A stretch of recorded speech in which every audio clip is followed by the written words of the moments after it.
와튜브 이 시간에는 미중 군사전쟁을 한다면 한국인이 미국을 지지하는 이유를 살펴보겠습니다.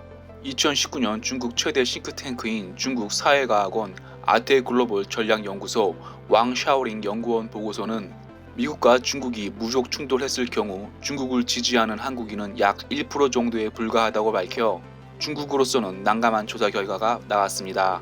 중국이 더욱 난감한 것은 중국에 대한 신뢰도 조사에서 매년 하락하고 있는 것으로 조사됐고, 중국을 위협 대상으로 보는가 조사에서도 29세 이하 한국 젊은층 비율이 60세 이상 노년층을 넘어섰습니다. 중국 입장에서는 관광객도 제일 많이 보내고 무역에서도 한국은 중국의 흑자를 보고 있는 상황입니다.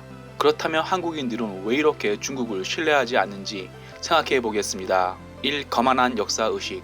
중국은 한국 포함 주변국을 과거 식민지국으로 보고 중국 의견에 따라야 한다는 태도를 보여왔습니다. 천하일 중국 외교부 부국장은 사드 관련 문제에서 소국 한국이 대국 중국에 덤벼서야 하겠냐는 발언을 했는데요. 만약 사드가 한국에 배치된다면 엄청난 고통을 주겠다고 발언했습니다. 천하일 중국 외교부 부국장 발언에 한국 정부는 조용히 넘어갔습니다. 실제로 사드 미사일 부지를 제공한 롯데는 천문학적 피해를 보고 중국 시장에서 철수하고 있는 상태입니다. 이 중국인 행동, 한국에 들어와 있는 외국인 중에 중국인이 절대 다수인데요. 중국인 행동은 이념적 차이가 있겠지만 한국인 시각으로 봤을 때 한국을 무시합니다. 한국에 있는 중국인은 집단 행동을 보입니다.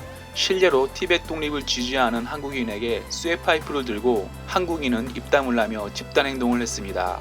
또한 2008년 베이징 올림픽 지지 뉴질랜드 시위 때도 한국은 중국을 지지하라며 한국을 식민지국으로 봅니다. 3. 한국의 안보 위기. 지금의 위기를 제공한 국가는 중국이라는 판단 때문입니다. 북한 핵무기는 중국 도움 없이는 불가능한 것입니다. 또한 중국은 한국 주도 자유민주주의 통일을 반대합니다. 이유는 통일이 된다면 북한이라는 완충지대 없이 미군 군사력과 지상에서 붙어야 하기 때문입니다. 반면 미국은 한국 통일에 도움을 줄 수 있는 국가라고 판단합니다. 4. 대기오염. 한국은 점점 미세먼지를 동반한 대기오염이 심해지고 있는데요. 중국은 서해에 집중적으로 공장을 짓고 가동 중입니다.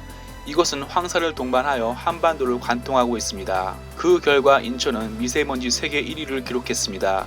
이것은 중국 베이징 서양보다 높은 수치입니다. 앞선 이유뿐만 아니라 여러가지 이유로 한국인들은 중국을 신뢰하지 않습니다. 한국인이 미국과 중국 무력전쟁 시 미국을 지지하는 것은 너무나 당연합니다. 이유는 한국과 미국은 세계에서 유례가 없는 군사동맹 관계이기 때문입니다. 즉 한국과 미국은 전쟁이 나면 한미 상호방위 조약이 가동되므로 무조건 같은 편입니다. 중국은 과거 아편전쟁 당시에도 우방국 하나 없이 싸우다가 패배했습니다. 중국이 예전이나 지금이나 우방국 하나 없이 싸워야 하는 것은 지난 역사로부터 아무런 교훈을 얻지 못한 건 아닐까요? 반면 미국이 전쟁한다면 한국, 일본 포함 여러 나라가 미국 편에서 동참하려 합니다. 이러한 차이가 무역전쟁 끝이 무력전쟁이라면 중국을 더욱 아프게 할 것입니다.